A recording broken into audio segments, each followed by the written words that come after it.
अस्सलाम वालेकुम। सबसे पहले आप ये मेरी वीडियो देखें। अगर आपको ये मेरी वीडियो पसंद आए तो आपने लाइक, शेयर और सब्सक्राइब करना है और अपने राय का इजहार कमेंट बॉक्स में करना है। तो चलें वीडियो स्टार्ट करते हैं। ज़ुहैब पूछते हैं, नमाज जनाजा में सूरत फातिहा क्यों नहीं है? बेटा, नमाज जनाजा का ज़्यादा ताल्लुक नमाज से नहीं बल्कि दुआ से है। नमाज जनाजा में सूरत फातिहा और कुरान करीम पढ़ना है या नहीं पढ़ना? तो अल-मुग़नी इब्न क़ुदामा में हज़रत अब्दुल्लाह इब्न मसऊद रज़ी अल्लाह तआला का फरमान मौजूद है कि लम युवक्कित लना रसूलुल्लाह सल्लल्लाहु अलैहि वसल्लम क़िराअह। आप अलैहिस्सलातु वस्सलाम ने इसमें हमें कुरान करीम पढ़ना हमें नहीं फरमाया, हमें लिए मुकर्रर नहीं फरमाया।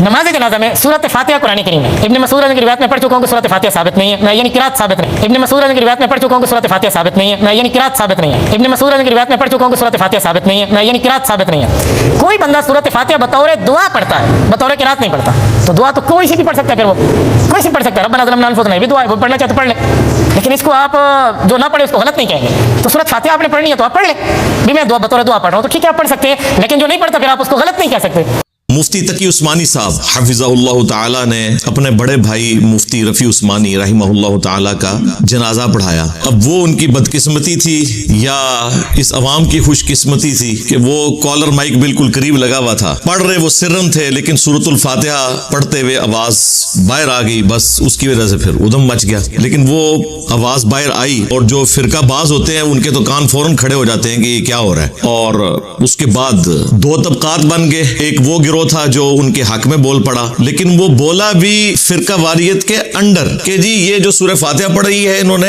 ये हमारे नजदीक भी जायज है, लेकिन सना के तौर पर, कुरान के तौर पर नहीं, क्योंकि हमने तो हर वो बात करनी है जो अल्लाह के महबूब सल्लल्लाहु अलैहि वसल्लम की तालीमात के अपोजिट हो। तो हम ये कैसे मान लें कि सूरह फातिहा नमाज जनाजा में पढ़ी जाए? तो वो सना के तौर पर, तारीफी कलमात के तौर पर पढ़ी है। कुछ ने कहा जी वो दुआ के तौर पर पढ़ी जा सकती है। भाई दुआ के तौर पर पढ़ी जाएगी तो फिर तो तीसरी तकबीर के बाद पढ़ी जाएगी, वो तो पहली तकबीर के बाद पढ़ रहे थे। और जो सही सुच्चे कट्टर ठेठ हनफी, जिस तरह वो हमारे मुफ्ती सईद साहब फरमाते हैं, वो थे ना, वो बिल्कुल उन्होंने दिलेरी से कहा कि ये कहाँ का शेखुल इस्लाम है, इसको नहीं पता 1400 साल से हमारा जो एक मजहब चलता आ रहा है उसके खिलाफ इसने एक एक्टिविटी परफॉर्म कर दी। सरकार 1400 साल नहीं ना, ये 1100-1200 साल। जो बुखारी मुस्लिम में हदीस है, सबसे बेहतर जमाना मेरा, फिर मेरे सहाबा का, फिर ताबईन का, फिर तबा ताबईन का, उसके बाद झूठे लोग पैदा होंगे, अमानत में खयानत करेंगे और मोटापे को पसंद करेंगे। ये उस जमाने की आपकी बनाई हुई फिक्र है। इमाम अबू हनीफा रहिमहुल्लाह ताला को हम कोई कंडेम नहीं करते इस हवाले से, उनके पास जितने लिमिटेड रिसोर्सेज थे उन्होंने बेस्ट परफॉर्म किया। उनका ये कह देना ही काफी है कि हमारी कोई बात भी कुरान और सुन्नत के, इवन सहाबा के अकवाल के खिलाफ हो तो उसे छोड़ दो। खैर ये एक टॉपिक अलग से है, मैं उस तरफ वापस आता हूँ। जो तकी उस्मानी साहब ने नमाज जनाजा में सूरह फातिहा पढ़ी, तो ये उन्होंने कोई खिलाफ सुन्नत काम नहीं किया, सही तरीका यही है। सही बुखारी में हदीस है, हजरत अब्दुल्ला इब्न अब्बास रदियल्लाहु ताला अन्हुमा ने जनाजे में सूरह फातिहा पढ़ी और थोड़ी बुलंद आवाज से पढ़ी।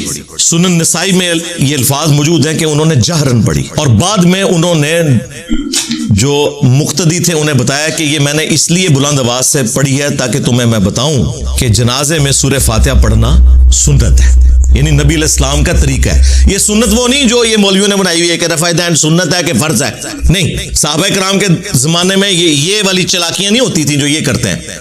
सुन्नत यानी रसूलुल्लाह का तरीका सल्लल्लाहु अलैहि वसल्लम। फजर की नमाज पढ़ना भी सुन्नत है, जोहर के 4 फर्ज पढ़ना भी सुन्नत है। सुन्नत माना तरीकों, और सुनन नसाई में मौजूद है, साथ एक सूरत भी मिलाई उन्होंने। और फिर ऑडियंस से कहा कि ये मैंने इसलिए किया ताकि तुम्हें मालूम हो जाए कि ये नबी सल्लल्लाहु अलैहि वसल्लम की सुन्नत है। अब मैं हनफियों से ये पूछूंगा कि अल्लाह के बंदो, तुम लोग तो कहते थे कोई सही हदीस मिल जाए तो वही हमारा मजहब है। अब तो हदीस मिल गई ना, अब तुम्हारे इज्तिहाद कहाँ गए? उन्हें फेंको अब रद्दी की टोकरी में। मुसन्नफ इब्न अबी शैबा में मौजूद है, सुनन नसाई के अंदर मौजूद है। हजरत उमर फारूक रदी अल्लाह ताला अन्हु ने कूफा के जो जस्टिस बनाए थे ना, काजी शुरे, उन्हें खत लिखा, और उस खत में उन्होंने लिखा कि जब भी तुम्हें कोई मसला दरपेश हो, सबसे पहले अल्लाह की किताब में देखना, अल्लाह की किताब में ना पाओ तो रसूलुल्लाह की सुन्नत में देखना सल्लल्लाहु अलैहि वसल्लम, सुन्नत में भी ना पाओ तो फिर इजमाए उम्मत में देखना कि उम्मत क्या मामलात लेकर इजमाई तौर पर चल रही है। पूरी उम्मत, सिर्फ फिका हनफी फिका शाफी नहीं, पूरी उम्मत। और अगर इजमा में भी ना पाओ तो फिर तुम इज्तिहाद कर लेना, और ना करो तो बेहतर है। अनअटेंडेड ही मसलों को छोड़ दो, ना ज्यादा सींग फंसाने की कोशिश करना। तो इसमें अहले सुन्नत का मनहज पता चल गया, कुरान सुन्नत, और उसके بعد اجماع اور پھر اجتہاد. جب تک قرآن و سنت میں کوئی چیز موجود ہے تو آپ کو نیچے جانے کی ضرورت ہی نہیں ہے, کیونکہ ٹاپ پرائرٹی تو قرآن و سنت ہے. اور یہ حدیث اس بات پر دلالت کرتی ہے کہ یہ سنت ہے کہ نماز جنازہ کے اندر سورہ فاتحہ پڑھی جائے. اہل حدیث حضرات پڑھتے ہیں, علماء عرب بھی پڑھتے ہیں. یہاں پہ انہوں نے اپنی نشانی بنائی ہوئی تھی. بخاری مسلم دونوں میں حدیث ہے کہ نبی صلی اللہ علیہ وآلہ وسلم جنازے میں 4 تکبیرات کہا کرتے تھے, اور ایک حدیث صحیح مسلم کی ہے جس میں ہے کہ نبی علیہ السلام جنازے میں 5 تکبیرات بھی کہا کرتے تھے. یعنی یہ دونوں عمل ثابت ہیں, 4 تکبیرات بھی اور 5 بھی. ہمارے جو استاد تھے شیخ زبیر لیزئی رحمہ اللہ تعالی, ان کے جنازے میں 5 تکبیرات ہوئی تھی. انہوں نے وصیت کی تھی کہ میرے جنازے میں 5 تکبیرات ہونی چاہیے, یہ سنت بھی زندہ ہو. اہل تشیع تو 5 تکبیرات ہی کہتے ہیں, اہل سنت کے ہاں عموماً 4 تکبیرات ہی کہی جاتی ہیں. ہاں اہل حدیث حضرات کو چونکہ سنت کا پتہ ہے تو وہ 5 پہ بھی عمل کرتے ہیں, 4 پہ بھی عمل کرتے ہیں. اور اس میں آپ نے پہلی تکبیر کے بعد سورۃ الفاتحہ اور ساتھ ایک سورت ملانی ہے. ثنا پڑھنا کوئی ثابت نہیں ہے, اور جو ان کی ثنا ہے نا وجل ثناؤ کا, وہ تو ویسے ہی کوئی نہیں ثابت. ویسے نماز میں ہے ثنا, جامعہ ترمذی کے اندر ہے, صحیح مسلم میں بھی موجود ہے, سبحانک اللہم وبحمدک وتبارک اسمک وتعالی جدک ولا الہ غیرک, عام نمازوں کے لیے. جنازہ میں سورہ فاتحہ ہے اور ایک سورت ملانا ہے. دوسری تکبیر کے بعد آپ نے درود شریف پڑھنا ہے. ان کا بنایا ہوا درود شریف نہیں جو بخاری مسلم میں ہے, درود ابراہیمی جو آپ نماز میں پڑھتے ہیں. اور تیسری تکبیر کے بعد آپ نے دعائیں مانگنی ہیں. دعائیں کافی ساری آئی ہیں. ایک تو مشہور دعا ہے جو جامعہ ترمذی میں, ابو داؤد میں, سنن نسائی میں, مشکات میں موجود ہے, اللہم اغفر لحینا ومیتنا وشاہدنا وغائبنا. یہ پوری دعا عام مسلمانوں نے یہی والی یاد کی ہوئی ہے. اور مسلم شریف میں ایک حدیث ہے, وہ صحابی بڑی رکت انگیز حدیث ہے, وہ کہتے ہیں کہ میں نے نبی علیہ السلام کے پیچھے جنازہ پڑھا تو آپ نے میت کے لیے دعائیں فرمائی, اور ظاہر تھوڑی بلند آواز سے کی. صحابہ کرام نے وہ یاد کر لی دعائیں, تو کمال کے الفاظ ہیں. نبی علیہ السلام نے دعا کی, اے اللہ اس پہ رحم فرما, اسے بخش دے, اس کی مہمان نوازی فرما, اے اللہ اسے اپنے گھر والوں سے بہتر گھر والے عطا فرما, اسے اس کی بیوی سے اچھی بیوی عطا فرما. بڑی رکت انگیز دعا ہے صحیح مسلم کے اندر. وہ ہم انشاءاللہ یہ ساری حدیث ڈسپلے کر دیں گے. وہ صحابی کہتے ہیں جب وہ میں نے دعائیں سنی نا تو میں نے تمنا کی کہ کاش آج اس میت کی جگہ میری میت رکھی ہوتی اور اللہ کے نبی مجھ پہ یہ دعائیں پڑھ رہے ہوتے صلی اللہ علیہ وآلہ وسلم. صلو علی محمد وآل محمد, اللہم صلی علی محمد وعلی آل محمد. تو تیسری تکبیر کے بعد آپ نے وہ دعائیں پڑھنی ہے, اور چوتھی تکبیر کے بعد آپ نے سلام پھیرنا ہے. اگر 5 تکبیرات ہوں گی تو پھر چوتھی کے بعد بھی دعائیں مانگنی ہوگی, اور 5ویں تکبیر کے بعد پھر آپ نے سلام پھیرنا ہے. اور سلام دائیں طرف پھیرنا سنت ہے. عرب سارے ملکوں میں دائیں طرف پھیرا جاتا ہے. یہاں پہ اہل حدیث تھوڑا سا وہ انفیوں سے ڈرے ہوئے تھے, اب کچھ ان کو عقل آئی ہے, انہوں نے ایک طرف شروع کیا, ادروائز میجورٹی ابھی بھی 2 طرف پھیرتی ہے. سنن کبریٰ البیہقی میں دونوں طرح کی احادیث موجود ہیں. 2 طرف سلام پھیرنے والی حدیث جو ہے اس میں تدلیس کا بھی ایشو ہے, ضعیف راوی بھی ہے, اور بھی ایشو ہے. اور جو ایک طرف سلام پھیرنے والی حدیث ہے وہ بالکل صحیح سند کے ساتھ ہے. بلکہ مصنف ابن ابی شیبہ میں ابراہیم نخعی کا قول ہے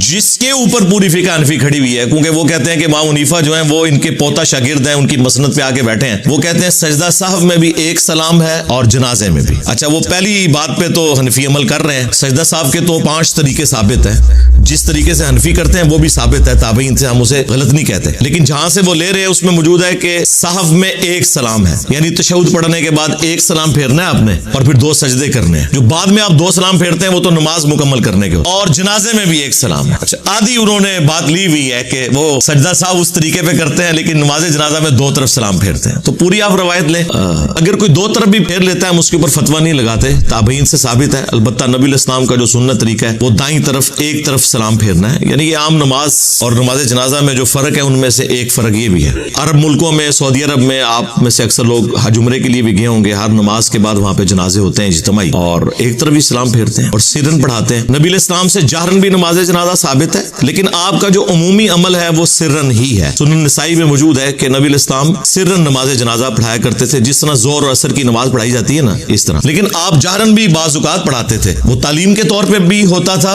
اور جواز کے طور پر بھی, دونوں طریقے سے ثابت ہے. جس طرح اہل حدیث تو عموماً ایک طریقے کو فالو کرتے ہیں, حنفی بھی خاص ایک ہی طریقے کو فالو کرتے ہیں, دونوں طریقے درست ہیں. اہل حدیث کے پیچھے آپ جنازہ پڑھیں تو آپ کو لگتا ہے آپ جنازہ پڑھ کے نکلیں, اور دیوبندی اور بریلوی علماء جنازہ ان کا ہوتا ہے تقریباً 40 سیکنڈ کا, اور اس کے بعد 5 منٹ کی دعا ہو رہی ہوتی ہے. بریلوی دعا کرواتے ہیں, دیوبندی اعلانات کرتے رہتے ہیں کہ جی 3 دن بعد یہ ہوگا اور 5ویں دن یہ ہوگا اور فلاں چیز یہ ہوگی. حالانکہ سنت یہ ہے کہ آپ نے جنازے کے بعد دعا نہیں کرنی بلکہ میت کو قبرستان لے کے جانا ہے, اور سنن نبی داؤد میں موجود ہے کہ دفنانے کے بعد اس کی قبر پہ کھڑے ہو کر اس کے لیے دعا کرنی ہے. نبی اسلام نے فرمایا کہ اب اسے آزمایا جائے گا, اس سے سوالات پوچھے جائیں گے, تم اپنے بھائی کی قبر کے سوالوں کی इस्तकामत के लिए दुआ करो, वहां पे सुन्नत है। बाकी नबी सल्लल्लाहु अलैहि वसल्लम के बारे में भी और अब्दुल्लाह इब्न उमर से भी आता है अल-मुसन्नफ इब्न अबी शैबा में, अल-मुसन्नफ अब्दुर रज़्ज़ाक़ के अंदर, कि वो हर तकबीर के ऊपर रफ़ुल यदैन भी करते थे। यानी आपने जितनी तकबीरात कहनी है ना, तो अल्लाह अकबर के साथ आपने हाथों को भी बुलंद करना है। नमाज जनाजा हो, नमाज ईदैन हो, क़याम की हालत में जब भी तकबीर कही जाएगी ना, तो आपने रफ़ुल यदैन करना है। ये उसूली हदीस सुन्नन नबी दाऊद के अंदर मौजूद है कि नबी अलैहिस्सलाम रुकू से पहले जब भी तकबीर कहते थे ना,